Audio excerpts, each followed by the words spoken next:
ওই জুলহুলাইফা মসজিদের বাম পাশে একটা পাহাড় আছে, পাহাড়ের নাম জাবাল আইর। কিন্তু এই পাহাড়ের আরেকটা নাম আছে জাবালে নার, জাহান্নামের পাহাড়। প্রশ্ন রাখবেন ফরিদি হুজুর, এই পাহাড় থেকে কেন জাহান্নামের পাহাড় বলা হয়? এই জাহান্নামের পাহাড় কেন জানেননি? নবীজি হিজরতের রাত্রে নবীজি জাবাল আবু কুবাইস পাহাড়ের পাশে নবীজির বাড়ি। ওখান থেকে হেঁটে কাবা শরীফের নিচ দিয়ে আল্লাহর নবী হেঁটে জাবালে ওমর, জাবালে আবু বকরে আসছিলেন। যদি কোনোদিন মক্কায় যান, সেই হিজরতের গেট এখন আছে, যে হিজরতের গেট, যেই দরজা দিয়ে নবীজি রাতের আধারে মক্কার পাশ দিয়ে গিয়েছিলেন, সেই দরজাটা এখনো মক্কা শরীফে লিখে দেওয়া হয়েছে। খুব মনোযোগ দিবেন। সেই জাবালে আবু বকর থেকে নবীজি রওনা দিয়ে আবু বকরকে নিয়ে চলে গেলেন জাবালে সৌর পর্বত। জাবালে সৌরের পাশে একটা পাহাড় আছে, এই পাহাড়ের নাম জাবালে সাবির। শোনেন, আমি ওয়াজ করতেছি না, আপনাদেরকে একবার বাস্তব আঙ্গুল দিয়ে দেখাচ্ছি। যদি কোনোদিন যান জাবালে সাবির, এই জাবালে সাবিরে নবীজি সবার আগে উঠলেন। জাবালে সাবির পাহাড় নবীকে ডাক দিয়ে বলেন, ইয়া রাসূলুল্লাহি, আমার ভিতরে কোনো গুহা নাই। নবীজি জাবালে সৌরের ভিতরে গুহা আছে। ইয়া রাসূলুল্লাহি, আমার উপরে যদি কালকে কাফেররা আপনাকে আহত করে, কিয়ামতের ময়দানে আমি পাহাড় আল্লাহর দরজায় কি জবাব দেব? একবার জোরে বলবেন কি মারহাবা। বুঝেন তো, একটা পাহাড় পর্যন্ত আল্লাহকে ভয় পায় নবীজির ইজ্জতের ব্যাপারে, নবীর সম্মানের ব্যাপারে। আর একটা পাহাড় পর্যন্ত আল্লাহকে ভয় পায়। আর এ জাতির উম্মত উলামা, আমি তো তাদেরকে আলেম বলি না, যারা নবীর ভুল ধরতে চায়, নবীর খাতা যারা খুঁজে পায়, যারা নবীর ভুলের কিতাব লিখতে চায়, ওরা হলো এই জমিনের নিকৃষ্ট মানুষ। কথা বলেন ঠিক কিনা? ওরা শুয়োর আর কুত্তার সেই টুকরা। আপনি মানলে মানেন, না মানলে না মানেন, ওটা আপনার ইচ্ছা। জালেম না, কুত্তার সিটি করে, ওই যে কুত্তা দেখতেছে ওর সিটি করে। ওই মিয়া কোন কাফের রাসূলের ভুল ধরে? পৃথিবীতে বহু খ্রিস্টান আছে, 600 কোটি বিধর্মী আছে পৃথিবীতে বর্তমান রানিং 600 কোটি বিধর্মী আছে। ওরাও নবীর ভুল ধরতে চায়, ওরাও রাসূলের ভুল ধরে। বুঝতে পারছেন? মুসলমান হইয়া রাসূলের সুন্নতি লাগাইয়া যারা রাসূলের ভুল ধরতে চায়, ওদের মতো নিকৃষ্ট জীব পৃথিবীতে আর কেউ হতে পারে আমার জানা নেই। ও নিকৃষ্ট, আপনি মানলেও নিকৃষ্ট, না মানলেও নিকৃষ্ট। আমি তার কুত্তার সেইটাও নিকৃষ্ট মনে করি। উম্মত রাসূলের ভুল ধরতে পারে না। কি কথা কন? উম্মত নবীর ভুল ধরতে পারে না। কি আশ্চর্য কথা! লা হাওলা ওয়ালা কুওয়াতা ইল্লা বিল্লাহ।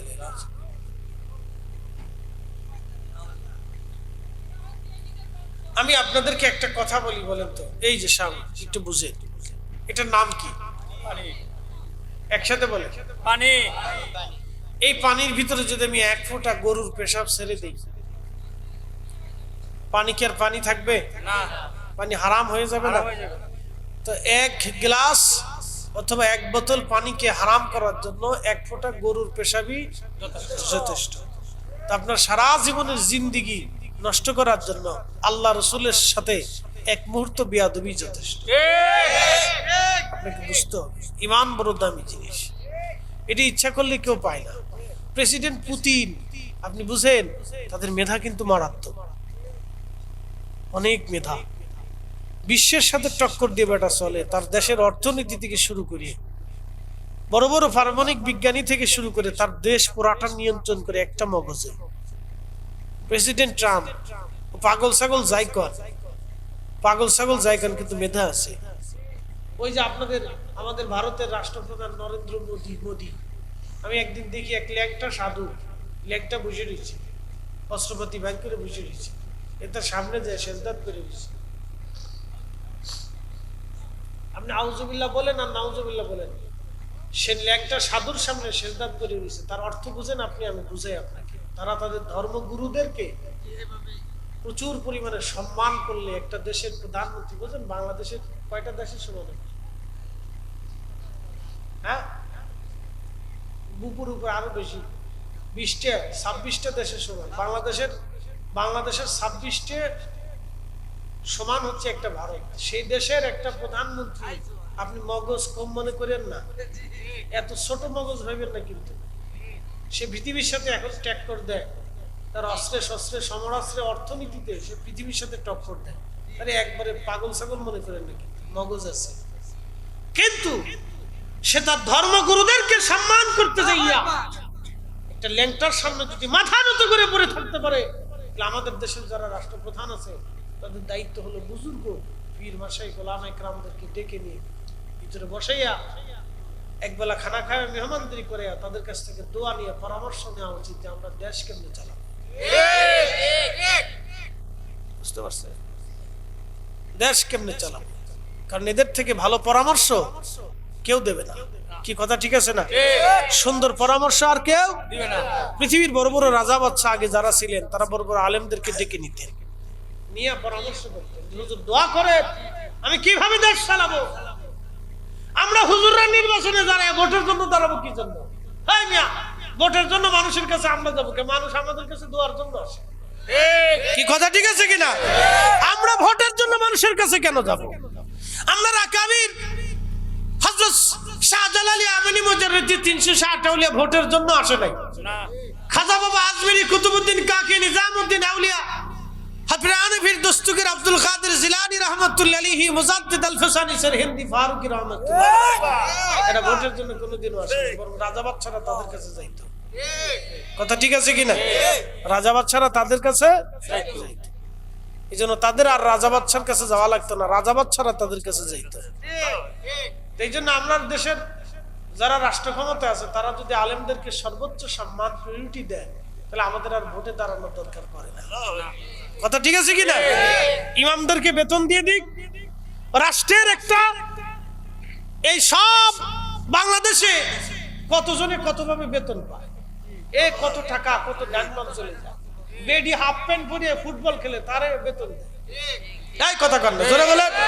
বেডি হাফ প্যান্ট পরে ফুটবল খেলে, রাষ্ট্র তারে বেতন দেয়। কে? ইমাম সাহেবরা এদেশে মানুষ গড়ানোর জন্য তাদের ভূমিকা কি কম আছে? না। 100% ভূমিকা যদি কেউ এই দেশের মানুষকে মানুষ বানানোর জন্য চেষ্টা করে, তে দেশের প্রত্যেকটা মসজিদের ইমাম করে, সে যে ঘরানারই হোক। কি কথা ঠিক আছে কিনা?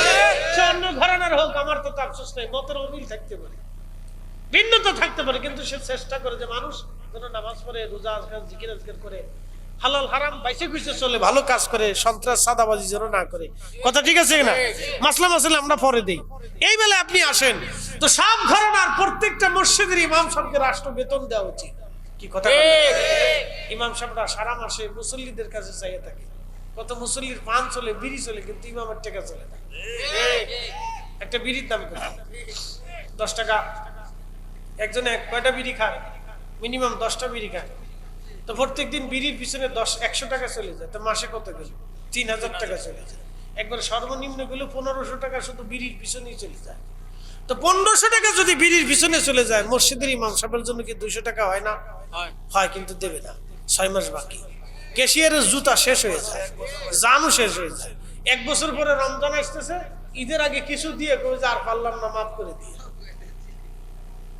আপনি দুনিয়াতে মাপ চাইলেন, কিন্তু কিয়ামতের ময়দানে কার কাছে মাপ চাইলেন? সেদিন ইমাম সাহেবের কাছে ঘুরতে হবে, ইমাম সাহেব হুজুর মাফ করে দেন। ইমাম সাহেব হুজুর কবে আইছি গেট আউট, চলে যান, আজকে আর সুযোগ টুযোগ নাই। বিপদ আছে। আমরা ভোটের জন্য দাঁড়াবো, ভোটের পিছনে আমরা দৌড়কে, ভোট আমাদের পিছনে দৌড়াবে। কথা ঠিক আছে? এই সম্মানের পিছনে কি আমরা দৌড়াই না? সম্মান আলেমদের পিছনে দৌড়ায়। কি কথা ঠিক আছে না? সম্মান কাদের পিছনে দৌড়ায়? আলেমদের পিছনে দৌড়ায়। আমরা কি রিজিকের পিছনে দৌড়াই? রিজিক আলেমদের পিছনে দৌড়ায়। একসাথে কেন আল্লাহু আকবার। রিজিক আলেমদের পিছনে দৌড়ায়, রিজিক আলেমদের পিছনে দৌড়ায়, সম্মান আলেমদের পিছনে দৌড়ায়।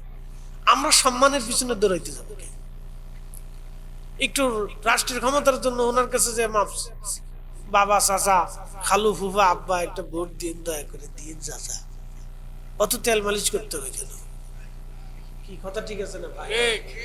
রাষ্ট্রের সর্বোচ্চ সম্মানের অধিকারী হচ্ছে আলেমরা। পীর মাসেক একসাথে কোন আল্লাহু আকবার। রাষ্ট্র তাদেরকে আলাদা নিয়ে বসাইয়া তারপরে রাষ্ট্রের দায়িত্ব যারা আছে তারা বলবে আমরা কিভাবে দেশ চালাবো, আপনারা পরামর্শ দেন, দোয়া করেন। কথা ঠিক আছে কিনা? এই মালয়েশিয়াতে চলে যায়, আমার দিকে তাকান, যদি মিথ্যা হয় তাহলে প্রবাসী যারা আছে তাদেরকে জিজ্ঞেস করেন। মালয়েশিয়ার কোন পুলিশ যদি কোনো এলাকা বিচার সালিশ করতে চায় বা কোনো আসামি ধরতে চায়, তাহলে ওই এলাকার যারা হাজি আছে তাদেরকে ডাকে। তাদের বিশ্বাস অনুযায়ী হাজিরা মিথ্যা কথা বলে না। আর আমাদের দেশে না হাজি সুদি আছে, ঘুষি আছে, আরেকজনের টাকা মাইরে দেওয়া হাজি। হ্যাঁ কথা কর না, টাকা মাইরে দিয়ে তারপর হাজি গেছে, পুরো হাজির হাজি। এই হাজি শয়তানরা যখন পাথর মারে, শয়তান আসে, দোস্ত তুই আমার পাথর মারতে আসিস, দোস্ত আমার, তুই আমার দলের লোক, দোস্ত।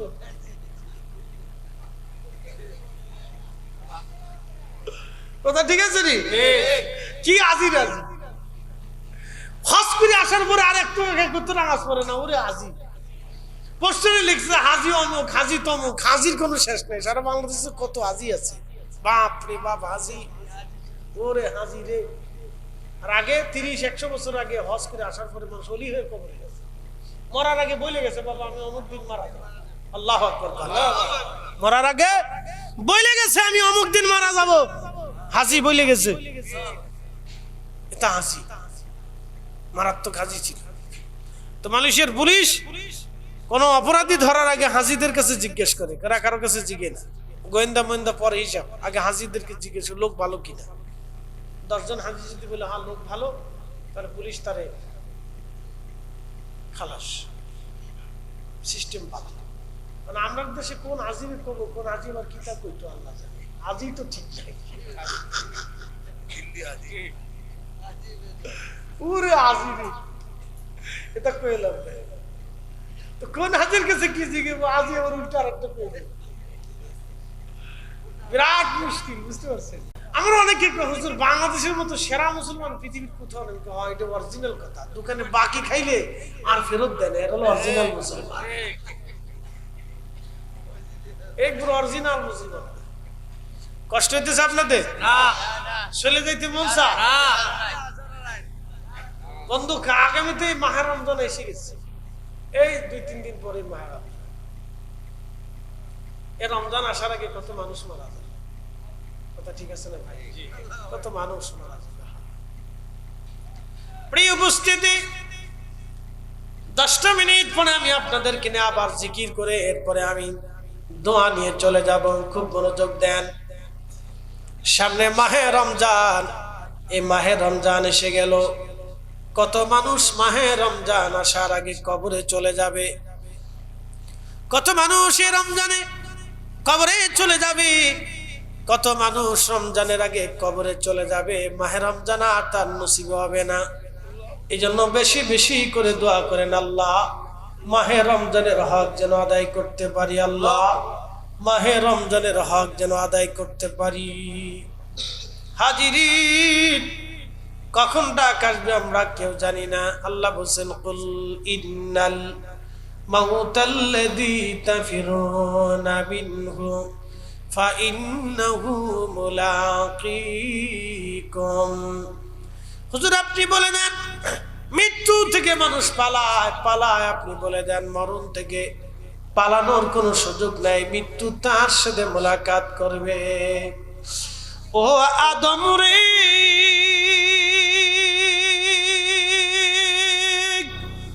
পাক ধরিয়া গেছে দাড়ি, দন্ত বাসে গোটা চারি, সমন জারি গিয়াছে করিয়ারে সোনার আদম, জিন্দেগি তোর যাই ফাঁকি দিয়া, জিন্দেগি তোর যাই রে ফাঁকি দিয়া রে সোনার আদম, জিন্দেগি তোর যাই ফাঁকি দিয়া। বন্ধু, প্রবাসীরা বিদেশে চলে যায়, কিসের জন্য যায়? তারা অর্থের জন্য যায়। সন্তানকে খুশি করার জন্য যায়, স্ত্রীকে সন্তুষ্ট রাখার জন্য যায়, বাবা মার মুখে হাসি ফোটানোর জন্য ওরা বিদেশে চলে যায়। অনেক পরিশ্রম ওরা করে। কত প্রবাসীর কাগজ হয় না, কত প্রবাসী বিপদে থাকে, টাকা থাকে না, খাবার থাকে না, ক্ষুধার্ত তারা থাকে। সারাদিন পরিশ্রম করে প্রবাসীরা নিজে রান্না করে তারপরে খায়। আবার কত প্রবাসী অসুস্থ হয়ে থাকে, সেবা করার মতো তার কেউ নাই। বন্ধুরে, কত প্রবাসী মারা যায়, কত প্রবাসী মারা যায়, কত প্রবাসী মারা যায়, কত প্রবাসী অ্যাক্সিডেন্টে বিকলাঙ্গ হয়ে যায়। বন্ধু, কেন যায়, কেন হয়? এটা তাকদীর, এটা ভাগ্য, এটা আল্লাহ ওই জমিনে তার জন্য বিপদ রেখেছিল বিধায় সে ওইখানেই যে বিপদগ্রস্ত হয়ে যায়।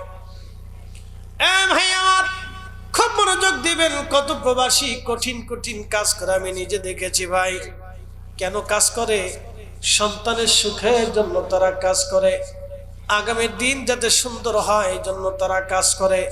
কিন্তু আফসোস হলো সত্য, এমন একটা দেশে আমরা বাস করি, প্রবাসীদেরকে তেমন কোনো সম্মান দেওয়া হয় না, সুযোগ সুবিধা দেওয়া হয় না, তাদের অসুবিধাগুলি দেখভাল করা হয় না। আরে এমন একটা দেশে বাস করি যে দেশের এয়ারপোর্টে প্রবাসীদের ওই ব্যাগ ট্যাগ ছিঁড়ে কেটে ফিরে তারপরে সোনা দানা মোবাইল টাকা পয়সা চুরি করে নিয়ে যায়। কথা বলেন ঠিক কিনা? হাজিরিন, খুব মনোযোগ দিবেন। এই যে মাহে রমজান আসতেছি, এই মাহে রমজানে অনেক ভাইরা রোজা রাখবে। কেউ বাংলাদেশে পরিশ্রম করে সকাল 8টা থেকে সন্ধ্যা পর্যন্ত কাজ করে, অথবা সকাল 8টা থেকে রাত 8টা পর্যন্ত পরিশ্রম করে। এই পরিশ্রম শেষে সে মূল্য পায়। আবার কেউ আছে দেশের চাকরি করে, কেউ ব্যবসা করে। এমনও মানুষ আছে পরিশ্রমের কারণে সে রোজা রাখতে চায় না। আবার এমন মানুষ আছে পরিশ্রম থাকবে কিন্তু রোজা ছাড়বে না, গলা শুকিয়ে যাবে, জিহ্বা বের হয়ে আসতে চায়, তারপরেও সে রোজা ছাড়ে না। কয় না, বছর শেষে একটা রমজান আমি পেয়েছি, রমজান আমি ছাড়বো না। করিমগঞ্জবাসী, কথা মনোযোগের সাথে শুনবেন ভাই আমার, বন্ধু আমার।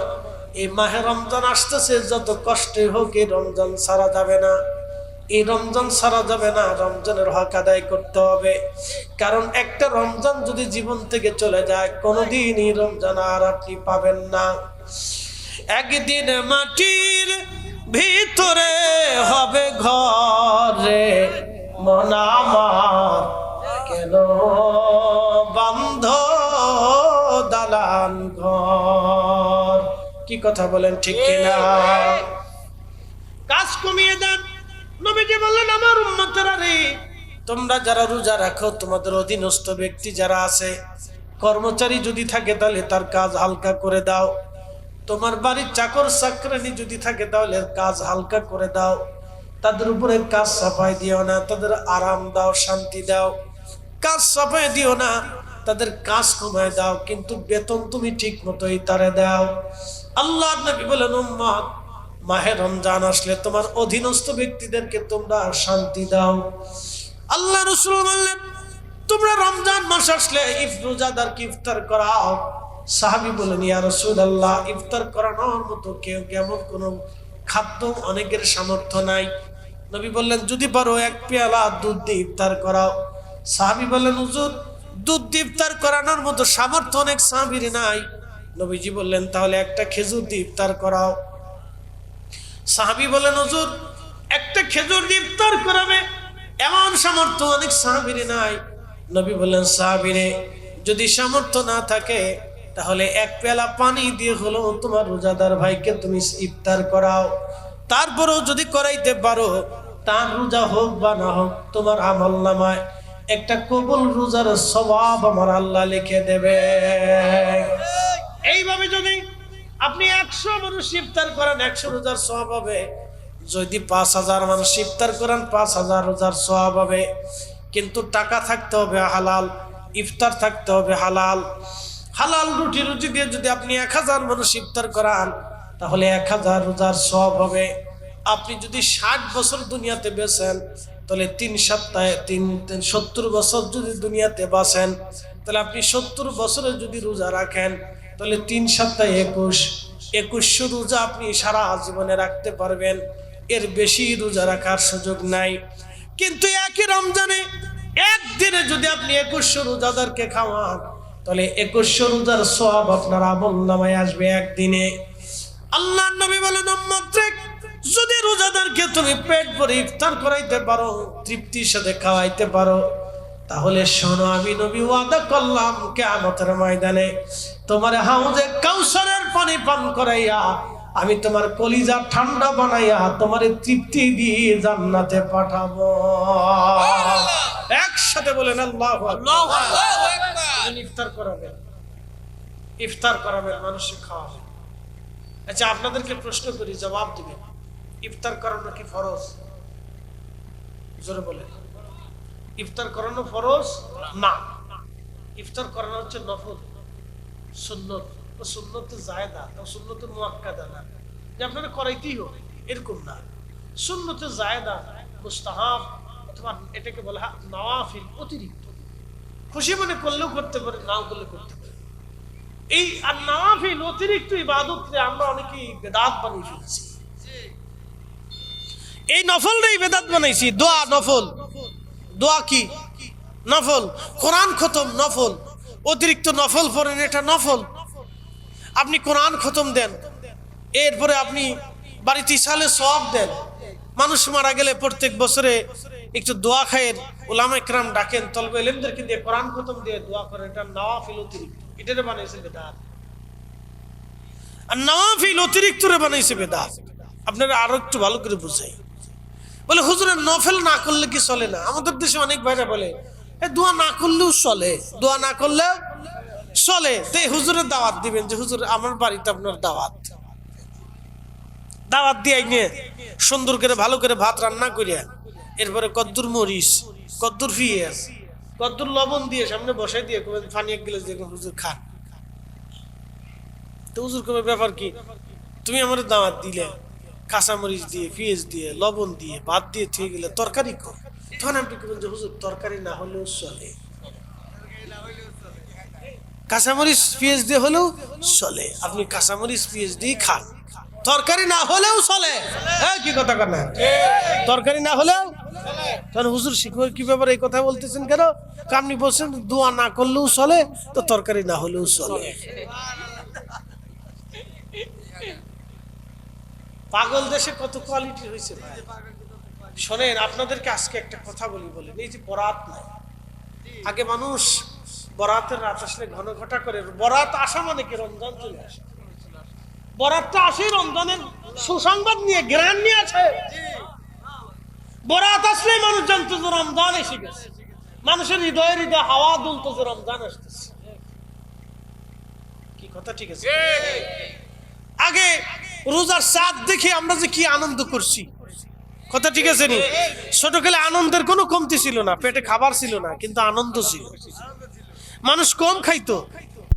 এই মসজিদে শুধু খিচুড়ি দিয়ে ইফতার দিত, তারপরে একটা আনন্দ ছিল যে ইফতার আছে। কি কথা ঠিক আছে কিনা?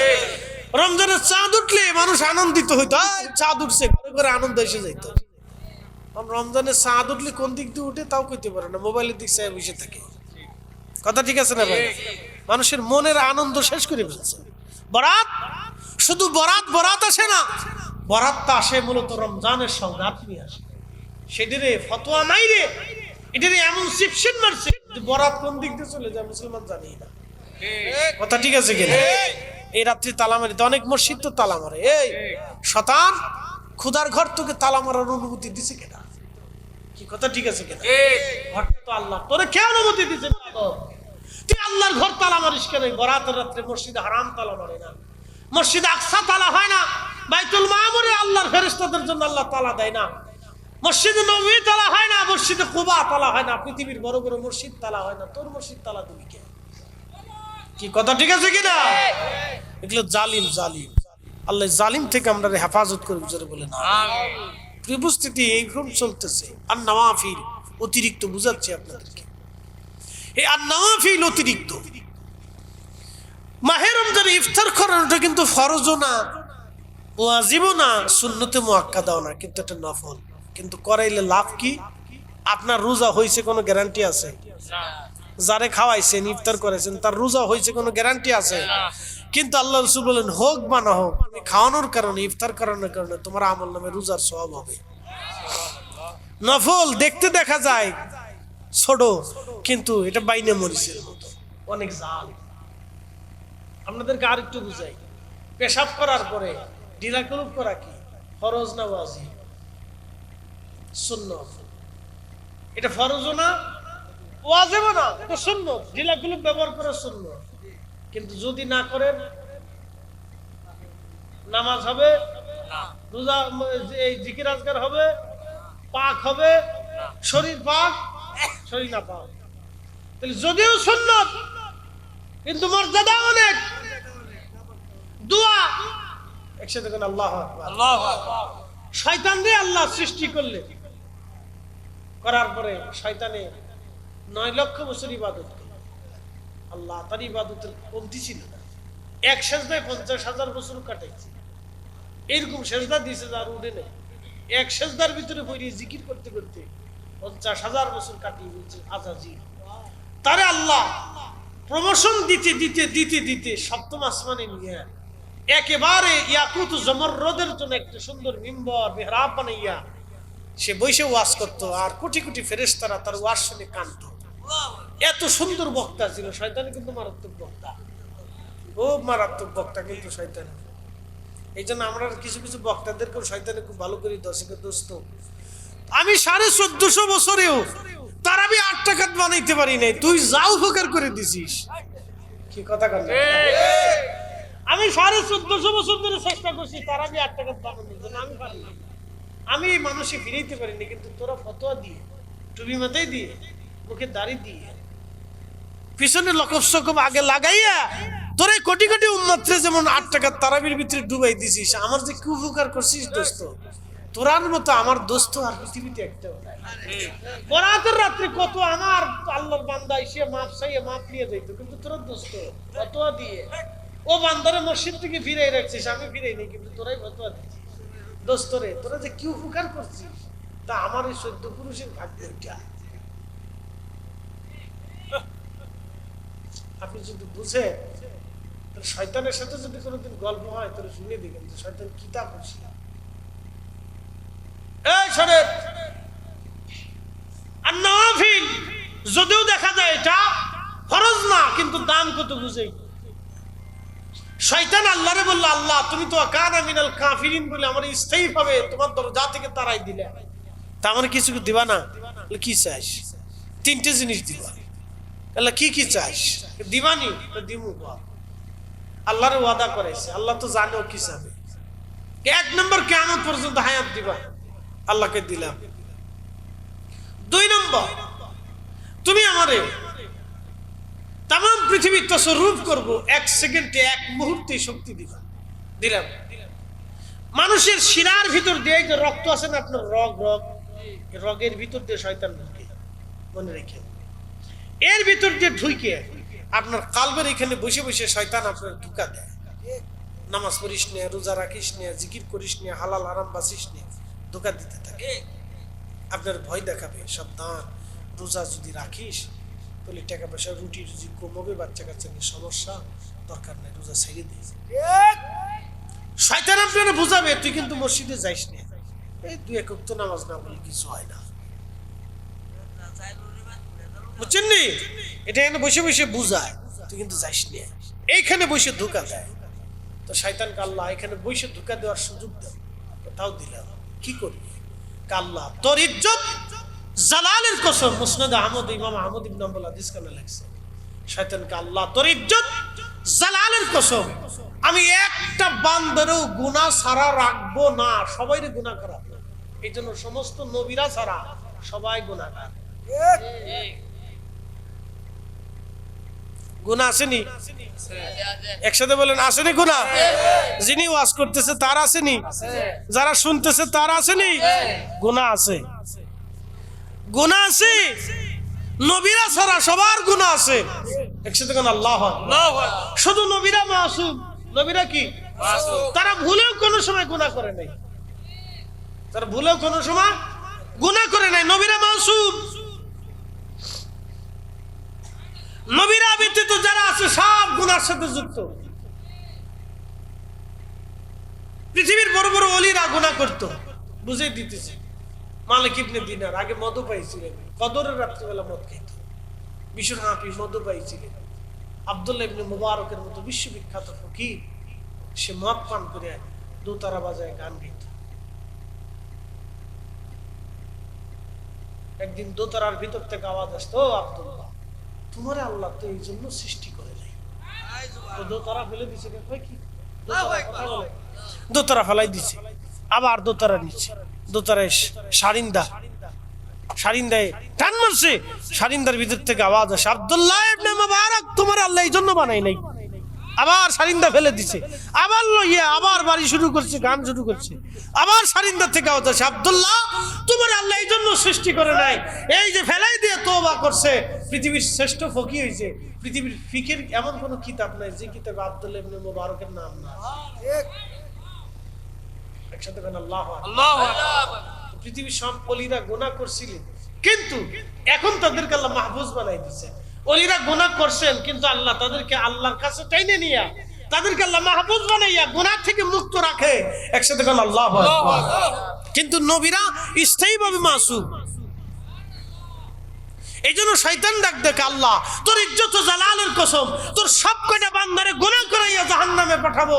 আল্লাহ তখন ধমক দেয়, বলে এই শয়তান, আমি আল্লাহর ইজ্জত ও জালালের কসম করে বলি, সব আমার বান্দাদেরকে তুই গুনাহ করাবি, কিন্তু বান্দা গুনাহ করার পরে আমার কাছে মাফ চাইতে দেরি হবে, আমি মাফ করতে দেরি করব না। জোরে বলেন আল্লাহু আকবার। না, একসাথে বলেন আল্লাহু আকবার। আল্লাহু আকবার। খুশি সংবাদ দিছি, এর চেয়ে বড় খুশি আর কিছু নেই। এখন গুনাহ মাফ করবে কে? আল্লাহ। একসাথে বলেন, গুনাহ মাফ করবে কে? আল্লাহ। মাফ চাবে কে? বান্দা। মাফ বান্দা চাবে, আল্লাহ চাইতো না। কিন্তু শব্দ মাফ চাবে কে? বান্দা। বান্দা। মাফ করে কে? আল্লাহ। যে বেটা মুনাজাতি করলো না, মাফ চাইলে কোন সময় মনে মনে কলা খালি কলা খাওয়া হয় না, বুঝে নেবে না। এই জন্য দোয়া যদিও বটে ফরজ না, কিন্তু দাওয়া মানে পাগল ছাগল বলেটা কি? এই জন্য আল্লাহ কোরআনের এক আয়াতে স্পষ্ট ভাবে জানিয়ে দিয়েছে, আল্লাহু আকবার ওয়ালিল্লাহিল হামদু বিসমিল্লাহির রাহমানির রাহিম। আল্লাহু আকবার। আল্লাহু আকবার। আল্লাহ। ফামান ইয়ামাল মিসকালা যাররাতিন খায়রান ইয়ারা ومن يعمل مثقال ذرة شرا يره الله أكبر ومن يعمل مثقال ذرة خيرا يره। অনুপরিমাণ খালি চোখে যেটা দেখা যায় না, অনুবীক্ষণ যন্ত্র দিয়ে যেটা দেখতে হয়, এই অনুপরিমাণ নেকের কাজ যদি তুমি করো, আমি তোমাকে মাহশরের মাঠে তার প্রতিদান দেখিয়ে দেব। আল্লাহ আল্লাহ। বুঝতে পারছেন? মিলাদ হবে নি? হবে হবে। একসাথে বলেন হবে নি? হবে। দোয়া দুরূদ হবে নি? হবে। কোরআন খতম হবে নি? হবে। বাড়িতে মিলাদের ইন্তজাম দিয়ে জিকিরের মাহফিল করাবে। কথা ঠিক আছে নি? যারা মুহাম্মাদিয়া দরবারের মুহিব্বিন আছে, প্রত্যেকের বাড়িতে বাড়িতে মিলাদ করাবে, তরিকার তালিম তরবিয়ত করাবে। মারহাবা কর, মারহাবা। বরকত হবে। কি হবে? বরকত হবে। আরে মুসলমানের ঘরে যদি কোরআন জিকিরের আওয়াজ না আসে, জিকিরের আওয়াজ কি খ্রিস্টানের ঘরে আসবে? না, মুসলমানের বাড়িতে। আল্লাহু আকবার। বাড়িতে বাড়িতে প্রত্যেক বাৎসরিক ভাবে জিকির মিলাদ মাহফিল হতে যাবে। মুহিব্বিনদেরকে নিয়ে, এলাকাবাসীদেরকে নিয়ে বসে যাবে, মাগরিবের পরে বসে নামাজ পড়ে তরিকতের তালিম তরবিয়ত জিকির ফিকির দিয়ে দোয়া দুরূদ দিয়ে বাড়িটা রাঙিয়ে দিবে। কোন বেদাত, বেদাতের ফতোয়ার গোষ্ঠী কি আছে? মুসলমান ধ্বংস করে দিয়েছে। মুসলমানরা আজকে এতটা বিমুখ হয়েছে যে হাজার হাজার নতুন জেনজি, নতুন জেনারেশন দোয়া মানে না, জিকিরও মানে না, দুরুদও মানে না, তাসবিহ তাহলিলও বুঝে না, নামাজে যায় পরে আসে সবার আগে।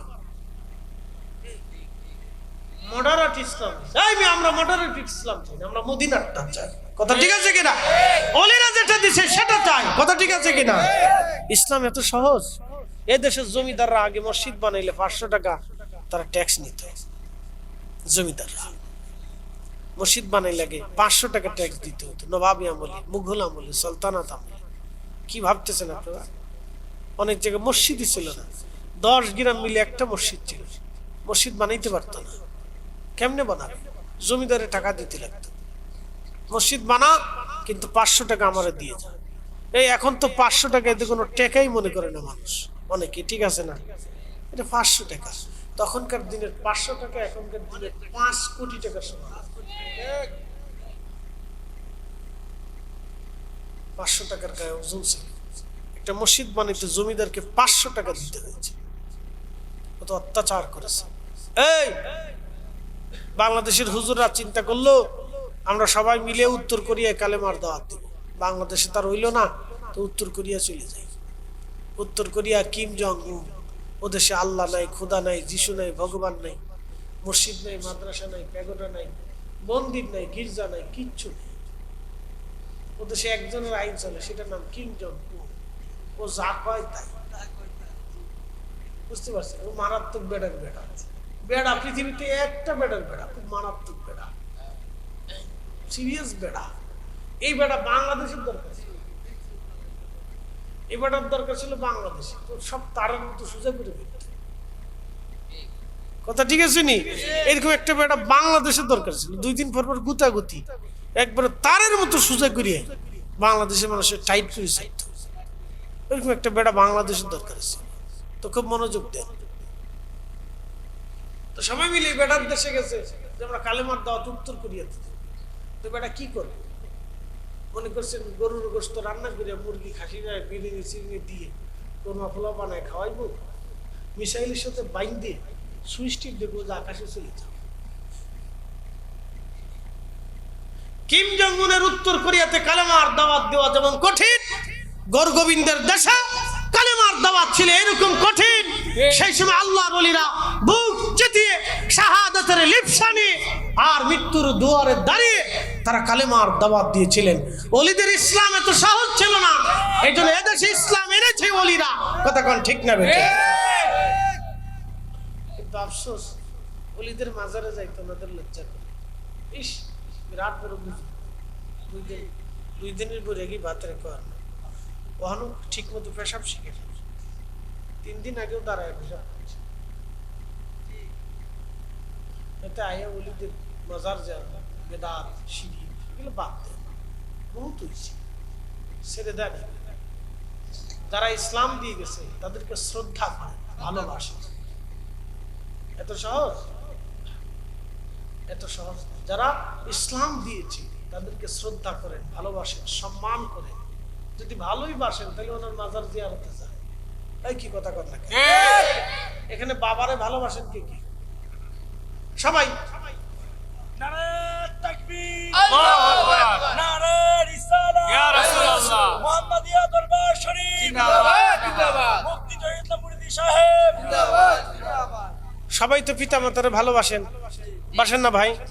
সবাইরে বাসেন। সবাই ভালোবাসেন বিধায় তো বাবা মার জন্য দোয়া খের করেন। কথা ঠিক আছে না? দিন শেষে একবার হলো ইমাম সাহেবের কাছে বলে, হুজুর আমার আব্বা মারা গেছে, দোয়া করে। ঈশা হুজুর কেবলার কাছে আইসা বলেন যে হুজুর আব্বা মারা গেছে, আব্বার জন্য একটু দোয়া করে। মাহফিল আমরা অনেকেই কানে কানে এসে হুজুর একটু দোয়া করেন, আব্বাটা মারা গেছে। বুঝতে পারছেন? ভালোবাসে দিলে একটু দোয়া চায় না? মসজিদে বৈশা কান্দে, আল্লাহ আমার আব্বা কবরে চলে গেছে, তুমি তারা মাফ করে দাও। কবরের পাশে দাঁড়ায় দোয়া করে, আল্লাহ আমার আব্বা কবরে চলে গেছে, আল্লাহ আমার আব্বারে মাফ করে দাও। ভালোবাসে বিদায় কবরের পাশে যায়। এমনও সন্তান আছে 5-10 বছরেও বাপের কবরের পাশে যায় না। তার মানে ওই সন্তান বাবার প্রতি শ্রদ্ধা, ভালোবাসা তেমন নেই। তো যারা ওলিদেরকে ভালোবাসে তারা ওলিদের জন্য দোয়া করে, তারা ওলিদের গল্প করে। যারা ওলিদেরকে ভালোবাসে তারা ওলিদের পক্ষে থাকে, এই কথা বলেন। তো মেধা হইলে কারো ঈমান হয় না, ঈমান আলাদা একটা নিয়ামত। মেধা হইলে ইশকে রাসূল হয় না।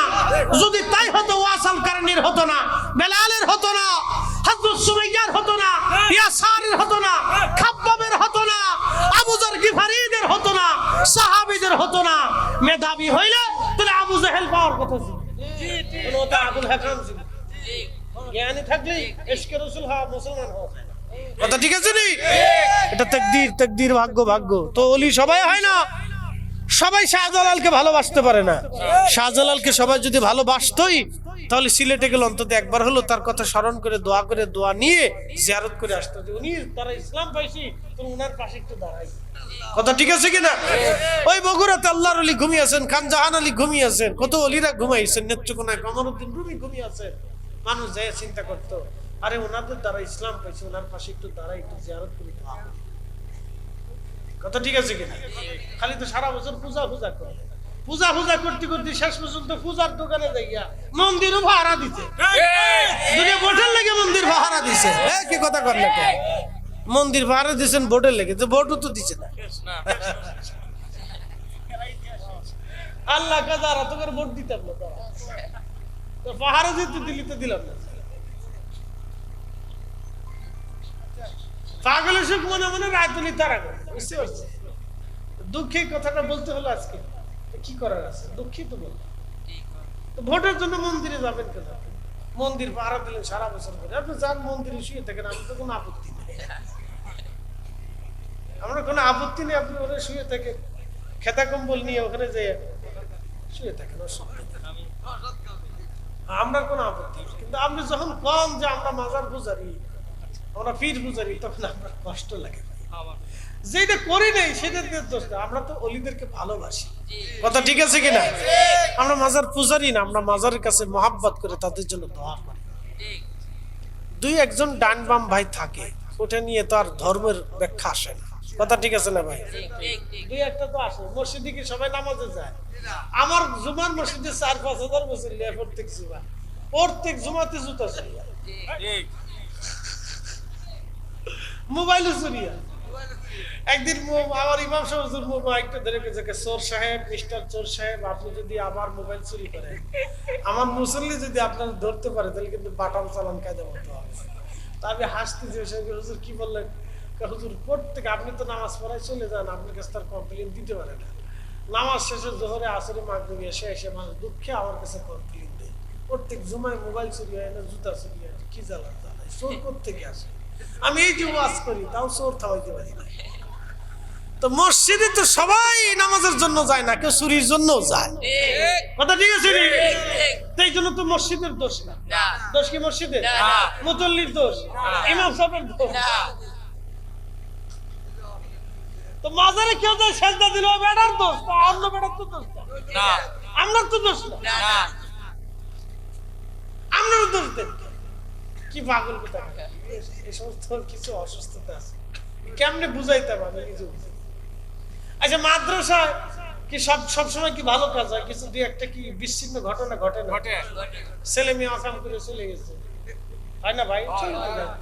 মাদ্রাসায় এখন দেখি কোন বোরকাওয়ালা বেডি টিকটক বানাচ্ছে, তা আমি চিন্তা করি, আরে সর্বনাশ, এই বোরকাওয়ালা বেডিরে শয়তানে কেমনে ধরলো? তুই যদি টিকটক বানাবি তো বোরকা বললি কেন? বোরকারে তো মানুষ বিশ্বাস করে। কথা ঠিক আছে না? আমার মানুষ ভালো বাসুক আর না বাসুক, আমার এই পোশাকে মানুষ কিন্তু 100% অনেক বিশ্বাস করে যে পোশাক। আর আমি মালয়েশিয়ান ইমিগ্রেশনে দাঁড়াইছি, তাই আমি বললাম, আই এম ইমাম of Bangladesh, I am lecturer, Islamic lecturer of Bangladesh. পরে ইউনিভার্সিটি দেখালাম, বলে ওকে থ্যাঙ্কস, সিল দিয়ে দিল, ওয়েলকাম মালয়েশিয়া। আমার দেখা সুরত দেখা তার পছন্দ হলো, আমার বিশ্বাস করলো 100%, আর কিছু দেখতে চাইনি। অনেকের খোঁজ খবর নিতে চাই, এরপরে অনেকের উপরে পাঠায়, নিচে পাঠায়, এই করে সেই করে। আমি প্রথম গেছি, আমার আর কিচ্ছু জিজ্ঞেস। মালদ্বীপের ইমিগ্রেশনের দাঁড়াইছি, কিচ্ছু জিজ্ঞেস করবো না। তা আমার চেহারা দেখে সিল দিতেছি যে হুজুর আলেম মানুষ, এরা 2 নম্বরই করবে না, এরা চুরি ডাকাতি করে। কিন্তু দুঃখের বিষয়, মালয়েশিয়া যায় কত হুজুরা যায় বিক্রি করে।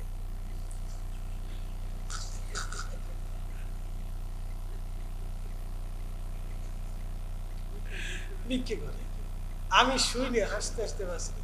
কে রায় সেই তার তো ভবিষ্যতে আমরাও মনে করবো ওরাও বিক্রি। কথা ঠিক আছে না? এই যে পাকিস্তানিরা মধ্যপ্রাচ্যে যায় ভিক্ষে করে, আমি নিজে দেখছি পাকিস্তানিরা খাবার সামনে বসে বসে পাকিস্তানি বেডি ভিক্ষা করতেছে, ভালো বেডি, সুস্থ বেডি ভিক্ষা করতেছে, পাকিস্তানি বেডি ভিক্ষা করে। ওরা বিষয় নিয়ে হজে যাইয়া হজের বিষয়ে ওমরার বসে নিয়ে ভিক্ষা করতেছে। কি আশ্চর্য কথা! বুঝতে পারছি সমস্যা তো। এই জন্য মধ্যপ্রাচ্যে অনেক পাকিস্তানি বিষয় দেওয়া আছে না, ওরা এসে ভিক্ষা করে। সমস্যা দেখেন, আপনাদেরকে বলতেছি যে এই জন্য তো একটা দেশের দোষ হয় না। কথা ঠিক আছে না? একটা দেশের দোষ হতে পারে না, দেশ তো ঠিক আছে, কিন্তু ওই বেটা ওমরার নাম নিয়ে যে বিক্রি করবে, দেশ তো আর ওটা যাবে, দেশ তো ওটা যাবে। তো সব প্রতিষ্ঠানই যে একবারে বেগুনা মাসুম তা তো আমরা বলতে পারবো না। মাদ্রাসা তো হুজুরে মাদ্রাসার টাকা চুরি করে পলায়, কি কথা ঠিক আছে কিনা? খালি হুজুর মাদ্রাসার টাকা নিয়ে চলে, অন্য বউ নিয়েও পলায়, অনেক কিছু নিয়ে। এটা তো এগুলো তো বিচ্ছিন্ন কথা, সব হুজুরও তো করে না। কি কথা কর না? তো দু একটা বিচ্ছিন্ন ঘটনা নিয়ে তো আপনি কোনো প্রতিষ্ঠানের উপর দায় চাপাইতে পারেন না। আমি এটা বুঝাইতে চাইছি। তো দুই একটা লোকে দুই একটা মাজারে 2 নম্বরে আওলা জাওলা হয়ে যায়, আমরা অস্বীকার করি না, তাই বলে তো আপনি সবাই এক নাগার বলতে পারেন না যে এটা মাজার না, পাগলের গোষ্ঠী। এটা হয় নাকি? আল্লাহ আপনার কবুল করুক, জোরে বলে না আমিন। আমরা ওলিদের পক্ষে আসি না নাই? আছি। তরিকতের পক্ষে আসি না নাই? আছি। এবার শেষ কথা আপনাদেরকে বলি, এই ফুলের মালা একজন বানাইছে না? বানাইছে। কথা কয় বানাইছে। এই স্টেজটা একজন বানাইছে না? বানাইছে। এটা সুন্দর করে সাজাইছে না? মানে আপনি আমারও যদি বলেন যে হুজুর আপনি এটা এইভাবে সুন্দর করে সাজাই দেন, আমি পারতাম না। না, মানে এই বিদ্যা আমার না। পীর সাহেব হুজুরকে আপনারা যদি বলেন যে হুজুর আপনি এই ঘর সুন্দর করে রাজমিস্ত্রির কাজ করে পারবেন, হুজুরও এটা হুজুরের এই বিদ্যা। হুজুরের বিদ্যা আলাদা। এটা কোন বিদ্যা আমি বলতেছি, আমার কাছে আর একটা বিদ্যা আছে, এই বিদ্যাও আলাদা। আমার সাথে যদি ঘুরে তাহলে মোটামুটি বক্তা হইতে পারবে, রং বেরঙের ওয়াজ শুনতে পারবে, রং বেরঙের কথা শুনতে পারবে। বলে হুজুর এত কথা আসে করতে, এত কথা যে করতে গেছে আমি নিজেও তো কইতে, আমি বসার পরে খালি কথা আইতেই থাকে, খালি আইতেই থাকে, খালি আইতেই থাকে। আমি যদি সারা রাত করি খালি আইতেই থাকবে।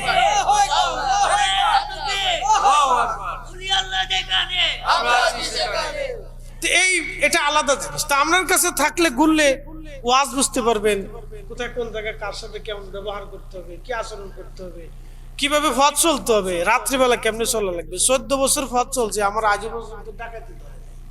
সব এরকম বেশি পাইছি, কিন্তু আমার পাই নাই। কারণ আমার কাছে একটা দারুণ জিনিস আছে, বুঝতে পারছেন? একটা জিনিস আছে, এই জন্য আমারও পাই না। আমার আগে পরে কিন্তু আমার জালে আটকাইতে পারেনি, আজও পর্যন্ত পারেনি, বহুবার চেষ্টা করছে, পারে নাই। এটা আল্লাহর দয়া। তো খুব মনোযোগ দেন, ওলিদের দোয়া। কথা ঠিক আছে কিনা? এটা আলাদা একটা হিসাব, এটার জন্য আলাদা একটা হিসাব আছে। তা আমি আপনাদেরকে বলি, একটা বিদ্যা আছে। এই যে জিনারা এই যে বাতি জ্বালাইছে, আপনি যদি আমার বলেন যে হুজুর আপনি এই ইলেকট্রিক কাজটা আপনি করে দেন, আমি ভাবতাম, কিন্তু এটার জন্য একটা বিদ্যা লাগে। কথা ঠিক আছে? ও যারা শিখছে তারা কিন্তু ওর উস্তাদের কাছ থেকে প্র্যাকটিক্যাল যায়, যে উস্তাদের শিখেছে এইভাবে করবি, নাহলে আগুন লাগে। এটা যদি ডাইনবাম হয় তাহলে পুরা প্যান্ডেল সব আগুন লাগিয়ে শেষ। এটার একটা বিদ্যা, ওলিদের কাছে একটা বিদ্যা আছে। এই যে হুজুররা মাদ্রাসায় পড়ায়, এটা একটা বিদ্যা। কোরআন শরীফ কেমনে শিখতে হবে, আলিফ বা তা সা জিম হা কা সিফারা, আমরা বলি সিফারা, এখন হলো কায়দা। আগে নাম কি ছিল? সিফারা। ওর নাম দিছি কায়দা, ঘুরে ফিরে একই জিনিস, সিফারা কায়দা। এই কায়দা যারা লেখছে তারা কিন্তু ওই হাদিস দেখে কায়দা লেখেন। এই কায়দা লেখার একটা বিদ্যা আছে, যে এই কোরআন শরীফ শেখার জন্য কায়দা পড়তে হবে। কায়দা না পড়া পর্যন্ত সে কোরআন শিখতে পারবে না। নামে কায়দা। এই কায়দা পড়ার পরে কোরআন শিখবে। তো ওলি হওয়ার জন্য প্রথম সবক হচ্ছে বায়াত। কোন ওলির কাছে বায়াত না হওয়া পর্যন্ত কেউ ওলি হইতে পারে না। ইলমে তাসাউফ তার ভিতরে আসবে না এটা আলাদা বিদ্যা, এটা আলাদা বিদ্যা, ওর বুঝাইতে পারে না। তো বায়াত নিব কে? আমি কিন্তু রাজমিস্ত্রির কাছে যাচ্ছি কে? কি কথা ঠিক আছে না? অনেকে কে বায়াত নিব কে, পীর ধরবো কে? আমি কই তাহলে তুই অঙ্ক শেখার জন্য অঙ্ক টিচারের কাছে যাইস কে? বলে আমি পীর ধরবো কে, পীরের কাছে বায়াত নিব কে? আমি কই তাহলে শিক্ষা বিক্ষা শেখার জন্য তাহলে উস্তাদ টিচার স্যারের কাছে যাস কে? অঙ্কের জন্য অঙ্কের টিচার, ইংরেজির জন্য ইংরেজি টিচার। ইংরেজির কাছে যা বুখারী শরীফ পড়তে পারবে না আর বুখারী যে পড়ায় তার কাছে যাই অঙ্ক শিখতে পারবে না যার যার বিদ্যা তার তার। ওলিদের কাছে একটা বিদ্যা আছে, এটার নাম কালবের বিদ্যা।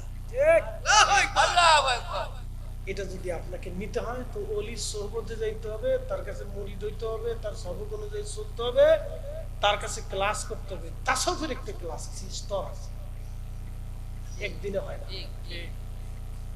ইলমে তাসাউফ একদিনে হয় না, এটা ক্লাস আছে, আবার এটার ভিতর পরীক্ষা আছে। পরীক্ষা ফেল করলে আবার নতুন করে শুরু, ঠিক আছে? এটা সবকে যদি একদিন ফেল করে, একদিন যদি সবক মিস হয়, তা আবার পরীক্ষা শুরু, আবার গোড়াতে শুরু করতে হবে না। আপনি কি একবার ছেলের হাতে মোয়া পেয়েছেন নাকি? বলি কি গাছে ধরে ভোট দিয়ে প্রধানমন্ত্রী বানাইছে, কিন্তু ভোট দিয়ে আপনি অলি বানাইতে পারেন কথা ঠিক আছে? আপনারা এমপি বানাইছেন কিন্তু অলি বানাইতে, অলির জন্য আলাদা শর্ত আছে, আলাদা ক্লাস আছে, আলাদা সবক আছে, আলাদা রুটিন আছে, হিসাব আছে। অলিদের জন্য প্রথম সবক হচ্ছে কালবের সবক, জবানের সবক, চোখের সবক, নফসের সবক। এত সহজ ভাবতেছে ছেলের হাতের মোয়া নাকি? এত সহজ না। এই জন্য অনেকে ভাই বুঝে না, দিলে আবল তাবল বকে, বুঝতে পারছেন?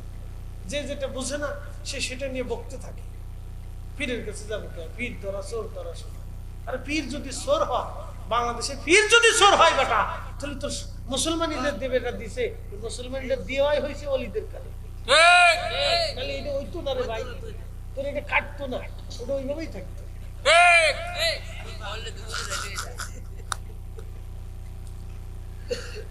ওটা ওভাবেই থাকতো, খাতনা হইতো না, খাতনা হতো না। আমরা বলি মুসলমান, আমরা কিতাব বলি মুসলমান, খাতনা হতো না। তো মুসলমানই তো হইতো না, অলির আসছে দিকে পাগল বুঝাবো কেন? যা হোক, আল্লাহ আপনাদের বুঝার তৌফিক দিক বলে না। হাসতে হাসতে মজার চলে, অনেক গুরুত্বপূর্ণ কথা বলছে, এগুলো নিয়ে যাবেন। কেউ যদি কয় পীর দরকে, তখন বলছে ভাই রে তোরা এই যে এই যারা কৃষি কাজ করে, আমরা যদি আইসে বলেন যে হুজুর এই ধান লাগানোর পরে কোন সময় সার দিতে হবে, কত কেজি, কত কত মানে শতাংশের ভিতরে কতটুকু ধান লাগবে, বেশি লাগবে, সার লাগবে, ওষুধ লাগবে, আপনি কয়ে দেন, খাতায় লিখে দেন। তবে বাবা আপনি মাফ করে দেন, এটা আমার বিদ্যা, এটা আমি পারতাম না, কারণ এই বিদ্যা আমি শিখি নি। যার যার কাছে যে যে বিদ্যা, কৃষক হইতে হইলে কৃষকের সৌবতে থাকতে হবে, কথা ঠিক আছে না বাবা?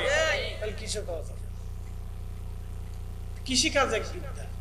খামার যে বেটা পোল্ট্রি মুরগি করে, ও বেটার কাছে যায় জিজ্ঞেস যে পোল্ট্রি মুরগি চাষাবাদ কেমনে করে, ওটা রক্ষণাবেক্ষণ আছে, ওদের হিসাব আছে, ওদের ইনজেকশন করে মারতে হয়। বুঝলেন? 30 দিনে একটা মুরগি ফুলিয়ে তাল গাছ হয়ে গেছে, ওটা খাইলে আপনিও তাল গাছ হয়ে যাবে। ওটা খাওয়ার সাথে প্রচুর খাওয়া ভালো, ওটা খাই আমার ফিরি দিলেও খাই, বাপ ডাকলেও খাই, প্রচুর খান। আমাকে না তুমি আব্বা ডাকলেও খাবো না, তুমি আমার কচু শাক এনে দাও, আমি খুশি হই।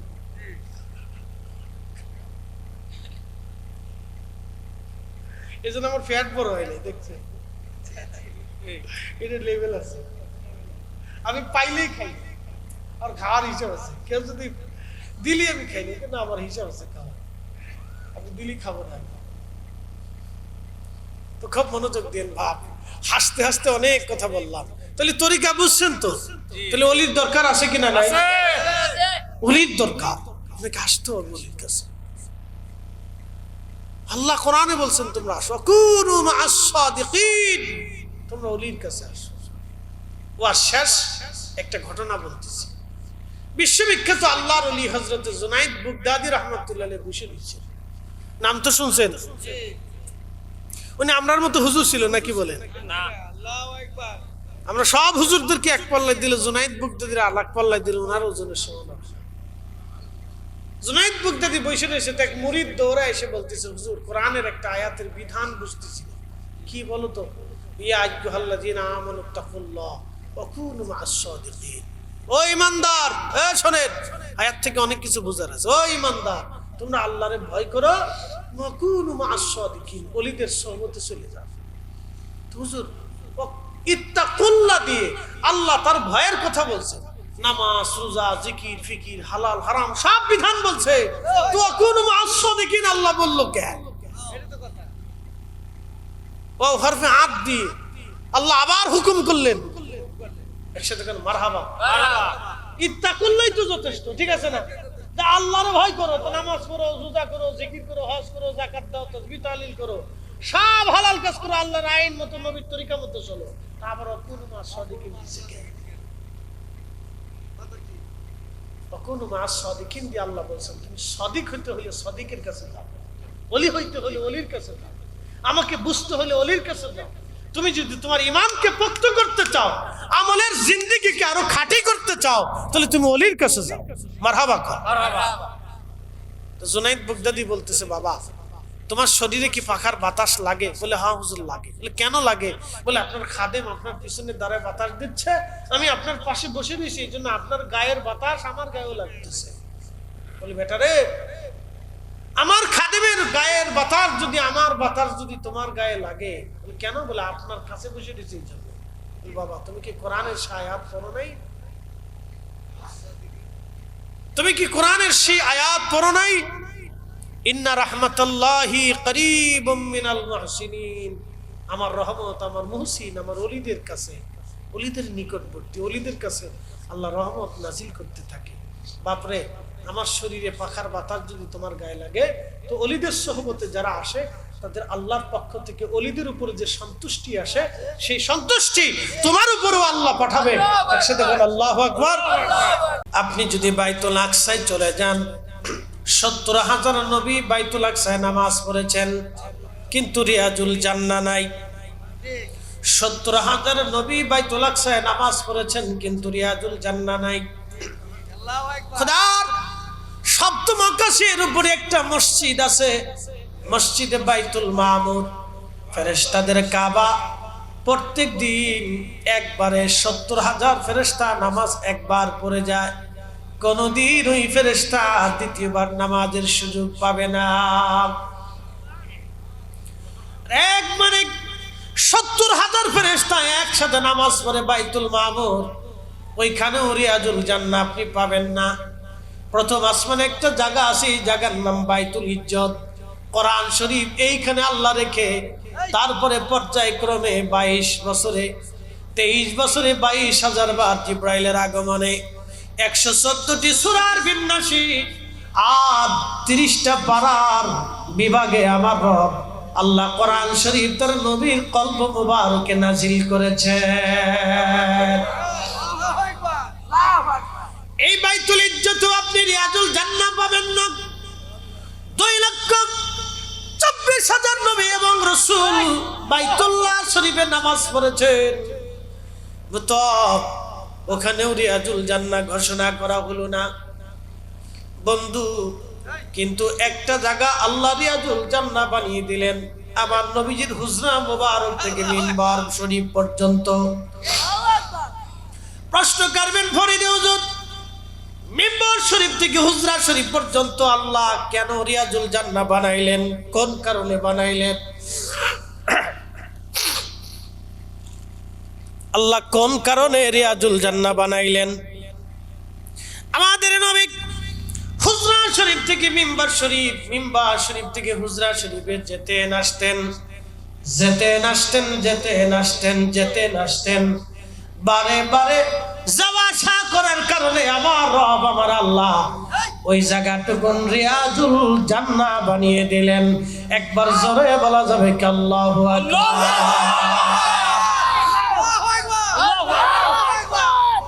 তোমার ওই নাম শুনিলাম,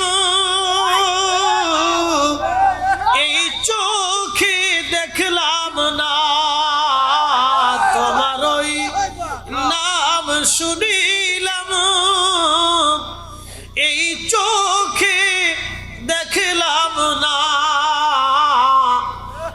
সুর যদি শুনে থাকো একবার দেখা দাও না। এই সুর যদি শুনে থাকো একবার দেখা দাও না। হে রাসূল তোমায় ভালোবাসি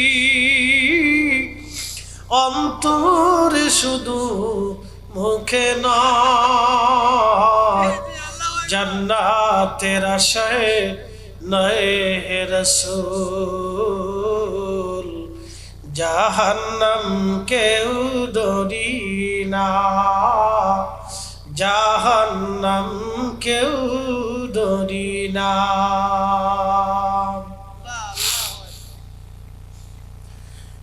এ মুহাম্মাদিয়া দরবারের মুহিব্বিন করিমগঞ্জবাসী, যেই নবীজির আগমনে শুধু কদম মোবারকে যেতে গেলেন আর আসলেন, এই জন্যই জায়গাটা রিয়াজুল জান্নাহ হয়ে গেল। যদি কোনোদিন মদিনাতে যান, ওই জায়গায় যদি নামাজ পড়েন, তাহলে বুঝবেন খোদার বেহেশতের ভিতরে আপনি নামাজ পড়ে এসেছেন। কারণ ওই জায়গাটা আমার নবীজির পবিত্র বাসস্থান জান্নাতুল ফেরদাউসের সাথে আমার আল্লাহ এই জায়গাটা সংযুক্ত করে দেবে। হ্যাঁ, চিৎকার মেরে বলেন আল্লাহু আকবার।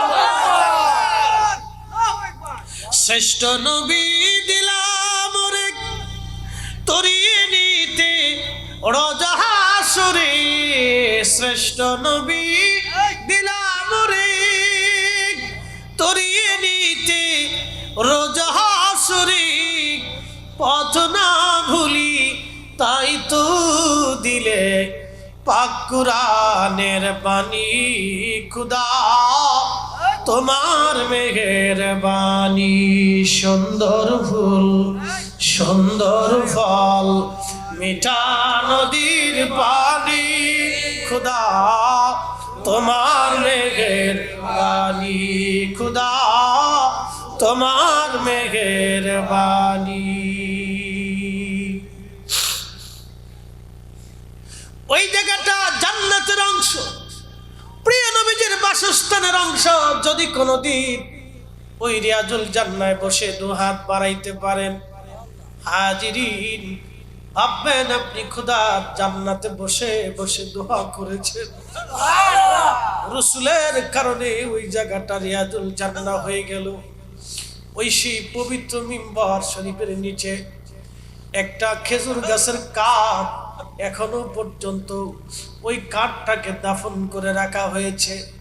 এই খেজুর গাছের কাঠের নাম উস্তুনে হান্নানা। নবীজির সাহাবীরা এসে বলেন, হুজুর অনুমতি যদি দেন একটা নতুন মিম্বার শরীফ বানিয়ে নি। ওই সেই মিম্বার, যেই মিম্বারে নবীজি খুতবা দিয়েছিলেন, সেই মিম্বার বানিয়ে না হলো। এতদিন নবীজি সেই উস্তুনে হান্নানার সাথে হেলান দিয়ে খুতবা দিতেন। মিম্বারে বসলেন, মিম্বারে দাঁড়িয়ে গেলেন, পিছন দিক থেকে উস্তুনে হান্নানা ডুকরি ডুকরি জিন্দা হয়ে কাঁপতে লাগলো।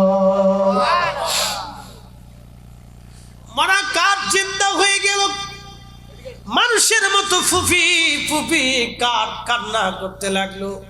সাহাবীরা চিন্তিত, ব্যাপার কি?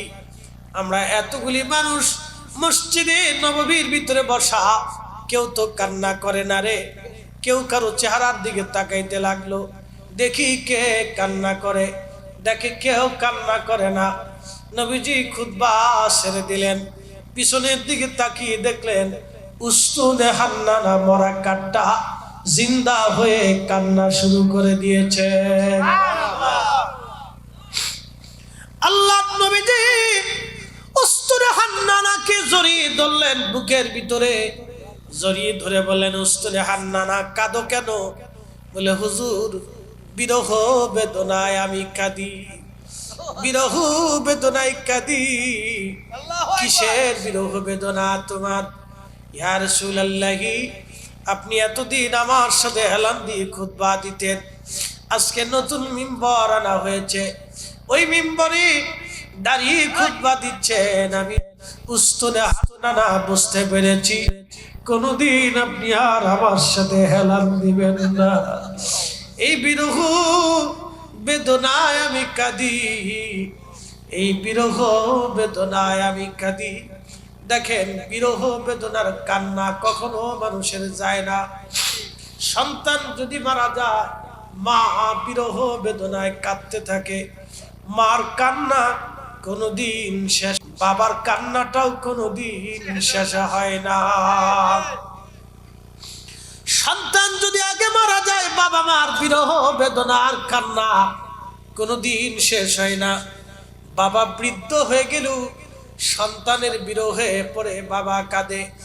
হযরতে ইউসুফ যখন হারিয়ে গেল, হযরত ইউসুফের ভাইরা যখন কুয়ার মধ্যে তারে ফেলে দিল, বিরহ বেদনায় কেঁদে কেঁদে কেঁদে কেঁদে হযরত সাইয়্যিদুনা ইয়াকুব আলাইহিস সালামের চোখের পানি পড়ে পড়ে চোখ অন্ধ হয়ে গেল। তোমার ওই নাম শুনিলাম, এই চোখে দেখলাম না। তোমার ওই নাম শুনিলাম, এই চোখে দেখলাম না। এই সুর যদি শুনে থাকো, একবার খাবে আসো না। এই সুর যদি শুনে থাকো, একবার দেখা দাও না। হে রাসূল, তোমায় ভালোবাসি, অন্তরে শুধু মুখে নয়। জান্নাতের আশায় নয় হে রাসূল, জাহান্নামকে ডরি না। হযরতে ইউসুফের বিরহ বেদনায় হযরত ইয়াকুব আলাইহিস সালাতু ওয়াস সালাম কেঁদে কেঁদে হয়রান হয়ে চোখ অন্ধ হয়ে গেল। একেবারে চোখ অন্ধ করে ফেললেন হযরত ইয়াকুব। হযরত ইয়াকুব অন্ধ হয়ে গেলেন। প্রিয় নবীর বিরহ বেদনাতে হযরত বেলাল পাগল পারা হয়ে গেলেন। নবীজির বিরহ বেদনায় উটের নাম ছিল কাসওয়া। নবীজি বলতেন, আমার উট কাসওয়া আমাকে ভালোবাসে, আমিও কাসওয়াকে ভালোবাসি। সাহাবীরা রে, এই কাসওয়ারে ছাড়া আমি জান্নাতে যাব না। প্রিয় নবীর ইন্তেকালের পরে কাসওয়া 3 দিন পর্যন্ত মানুষের মতো কেঁদেছিল, চিৎকার মেরে মেরে। তারা কেউ পানি পান করাইতে পারে নাই, তারা কেউ খাবার খাওয়াইতে পারে নাই। নবীর বিরহ বেদনায় 3 দিন পর্যন্ত কেঁদে পশু ওই কাসওয়া 3 দিন পরে আত্মাহুতি দিয়ে কুয়ার মতো ঝাঁপিয়ে পড়ে, বিরহ বেদনা সহ্য করতে না পেরে সে ঝাঁপিয়ে পড়ে মারা গেল। ও বন্ধু, খুব মনোযোগ দিবেন, বিরহ বেদনা বড় কঠিন। হযরতে আল্লাহর নবী ডাক দিয়ে বললেন, উস্তাদ হান্নানা, কান্না কি বন্ধ হবে না? হুজুর, কান্না বন্ধ হয়ে যাবে।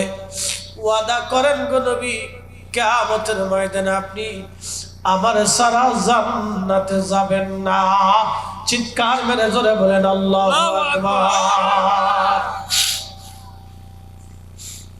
আপনি আমাকে সারা বেহেশতে যাবেন না। নবীজি বলেন, সাহাবীরা রে, আমার উস্তাদ হান্নানাকে তোমরা এখান থেকে উঠাইয়া আমার মিম্বর সরাইয়া আমার মিম্বরের নিচে তারে দাফন করে রাখো। কিয়ামতের ময়দানে আমি এখান থেকে আমার উস্তাদ হান্নানারে নিয়া, আমি হাতে করে আমার উস্তাদ হান্নানাকে নিয়ে আমি নবীজি মেহশরের মাঠে তারে নিয়ে জান্নাতে চলে যাব। একবার জোরে বলা যাবে কি মারহাবা? আল্লাহুম্মা সাল্লি আলা সাইয়্যিদিনা মাওলানা محمد وعلى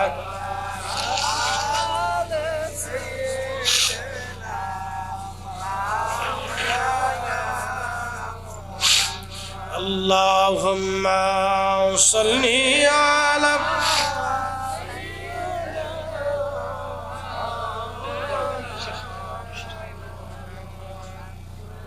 وعلى آله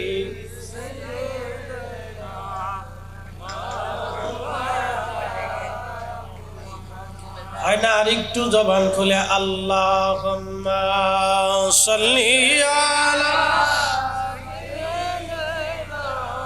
মাওলানা মুহাম্মাদ ওয়া আলা আলি সাইয়্যিদিনা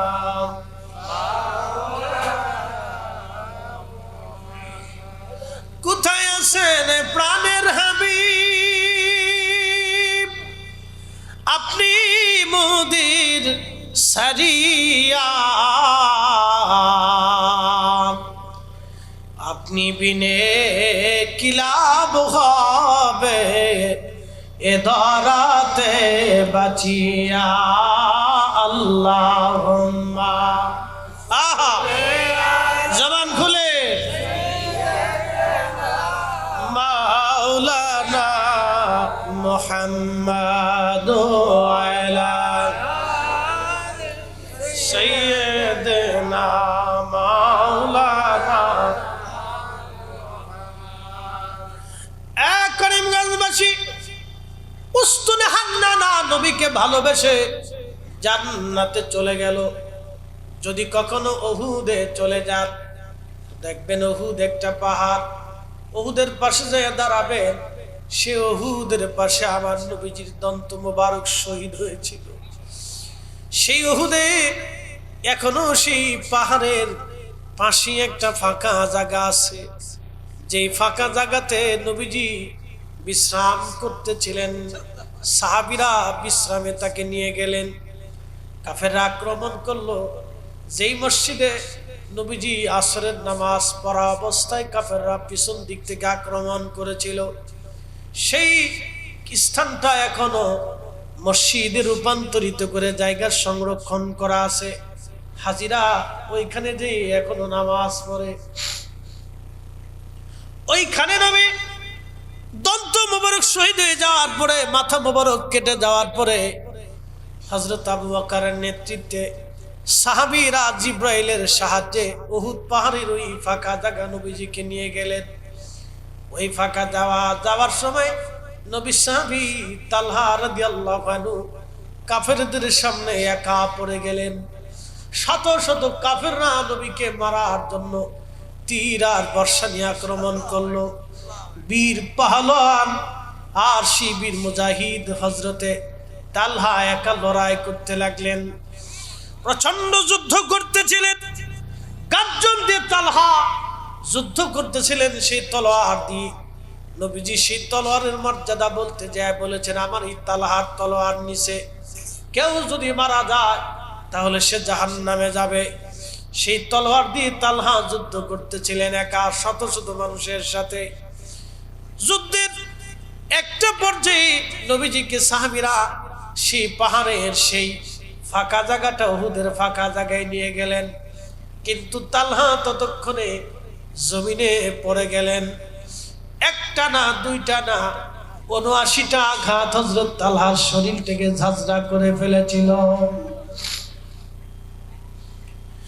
ঝাঁঝরা হয়ে গেছিল শরীর কিন্তু নবীকে বাঁচাইতে হবে আজকে রাসূলের সেই দিন তালহা নিজের জীবনকে কাফেরদের সামনে বিলিয়ে দিলেন শত শত বেঈমানের সাথে একা লড়াই করেছিলেন তালহা আহা নবীজিকে নিয়ে যাওয়া হলো সেই উহুদের পাহাড়ের ফাঁকা জায়গা নবী বলতেন উহুদ আমারে ভালোবাসে আমি উহুদকে ভালোবাসি আলা বাবি মিন আবওয়াবিল জান্নাহ উহুদ হলো জান্নাতের একটা পাহাড় সাহাবীরা রে জান্নাতে ঢুকার পরই দরজার পাশে আমার উহুদ পাহাড় রে তোমরা দেখতে পারবা আল্লাহু আকবার আরে উহুদ পাহাড় জান্নাতে চলে গেল নবী ভালোবেসে উস্তুনে হান্নানা জান্নাতে চলে গেল নবী ভালোবেসে, আর কাসুয়া উট জান্নাতে চলে গেল নবী ভালোবেসে। আহা, খুব মনোযোগ দিবেন। এই উহুদ পাহাড়ের ফাঁকা জায়গাতে নবী আশ্রয় নিলেন। এখনো যদি আপনি রাতের আধারে সেই উহুদের ফাঁকা জায়গায় যেতে পারেন, আল্লাহর বেহেশতের ঘিরান ওই ফাঁকা জায়গা থেকে আসে। আমি নিজে তার রাজ সাক্ষী। হজ শেষ করে চিন্তা করলাম রাতের আধারে ওইখানে আমি যাব। মুআল্লিম মাওলানা জালালাবাদী সাহেব আমার সাথে ছিলেন, ওনাকে নিয়ে রওনা করলাম। আরো কয়েকজন আলেম ছিলেন সাথে। আমরা 5-6 জনের ছোট্ট একটা টিম একটা গাড়িতে করে রাতের আধারে চলে গেলাম। এশার নামাজের সময় উহুদে চলে গেলাম। তখন রাত, কোনো পাহারাদার থাকে না, তার কাটা কাটা ছিল। ভিতর দিয়ে ঢুকে উহুদের সেই ফাঁকা জায়গায় চলে গেলাম। খোদার কসম, এই মাহফিল সাক্ষী, যে রবের হাতে আমার জীবন, যেই রব সূর্য উঠায় আবার সূর্য ডুবায়, যিনি আকাশ থেকে বাড়ি বর্ষণ করে জমিনকে সজীব বানায় দেয়, যিনি জমিনে কোটি কোটি মন পানি দিয়ে হাওড়ার বাওরকে ভরিয়ে দেয়, আবার এই পানিগুলি তিনি আবার সাগরে নিক্ষেপ করে নিয়ে চলে যায়, সেই মালিকের কসম করে বলি, উহুদের ওই ফাঁকা জায়গার কাছে যখন গেলাম, বাতাসে শুধু সুঘ্রাণ আসতে থাকে। পৃথিবীর কোন আতরি ঘেরান আপনি পাবেন না, ঘেরান আপনি পাবেন না। 1450 বছর পরে ওইখান থেকে এখনো বেহেশতের ঘেরান আছে। 1450 বছর পরে ওইখান থেকে এখনো জান্নাতের ঘেরান আসে। দীর্ঘ সময় আমরা ওইখানে বসে রইলাম, শুধু ঘেরান আর ঘেরান আসতে লাগলো। ওই জায়গাটা সিমেন্ট দিয়ে সৌদি সরকার লাগিয়ে দিয়েছে, যেন ভিতরে কেউ যেতে না পারে, কিন্তু জানালার মধ্যে একটু ফাঁকা করে রেখে দেওয়া হয়েছে। ওই ফাঁকা জায়গা দিয়ে মাথা ঢুকাইয়া দেখি ওই যেইখানে নবীজি বিশ্রাম করেছেন, ওইখান থেকে আল্লাহর বেহেশতের ঘ্রাণ অটোমেটিক ভাবে বের হয়ে আসতেছে। এত সুন্দর সুঘ্রাণ পৃথিবীর কোন আতরে আপনি পাবেন না। একই ঘ্রাণ আপনি আরেকটা জায়গা পাবেন, সেটা হচ্ছে ওই বাইতুল আকসা মসজিদে, যে পাথরের উপরে নবীজি কদম মোবারক রেখে পোড়াকে সাওয়ার হয়েছিলেন। সেই পাথরে নবীজির কদম মোবারকের দাগ এখনো আছে। যদি আপনি মক্কায় যান, মাকাম ইব্রাহিম দেখবেন কাঁচ দিয়ে সুন্দর করে কাঁচ দিয়ে, এই কাঁচ দিয়ে ঘিরে হযরত সাইয়েদনা ইব্রাহিম আলাইহিস সালাতু ওয়াস সালাম যে পাথরের উপরে কদম রেখেছিলেন, ওই পাথরের উপরে ইব্রাহিম আলাইহিস সালামের পায়ের দাগ বসে গেছে। হাজার হাজার বছর পরে এখনো সেই মাকাম ইব্রাহিম আছে, সেই পাথরখানা আছে, সাইয়েদনা ইব্রাহিমের পায়ের দাগ এখনো আছে। আর সেই প্রিয় নবীর কদম মোবারকের পাথরের দাগ এখনো বাইতুল আকসা সেই পাথরে আছে। কিন্তু আশ্চর্য, ওই পাথর থেকে এখনো আল্লাহর বেহেশতের ঘ্রাণ আসতেছে। আতর দেওয়া লাগে না, সুঘ্রাণ লাগানো লাগে না। উহুদের পাহাড়ে কেউ আতর লাগায় আসে না, কেউ সুঘ্রাণ লাগায় না, কিন্তু অটোমেটিক রাতের আধারে সুঘ্রাণ আসতে থাকে। বাতাসে বাতাসে সুঘ্রাণ ভেসে ভেসে যায়। জোরে বলা যাবে কি আল্লাহু আকবার? তাহলে ওলি মানিনি, কথা কোন ওলি মানেনি, ওলিদের পথে আসেনি। আমরা আল্লাহ শিখাইছে, কথা বলেন ঠিক কি না? যদি বলে পীরের কাছে যাইতে তোমার কে শিখাইছে, এক কথায় আল্লাহ শিখাইছে। কথা ঠিক আছে? কে শিখাইছে? আল্লাহ শিখাইছে। আল্লাহ আমরা কবুল করুক, জোরে বলেন আমিন। আসেন আর কিছু সময় আল্লাহ জিকির, আল্লাহ আল্লাহ আল্লাহ আল্লাহ আল্লাহ আল্লাহ আল্লাহ আল্লাহ আল্লাহ আল্লাহ আল্লাহ বজ পাগলা রে ডুবলো বেলা দেখনা চাহিয়া, আল্লাহ আল্লাহ আল্লাহ আল্লাহ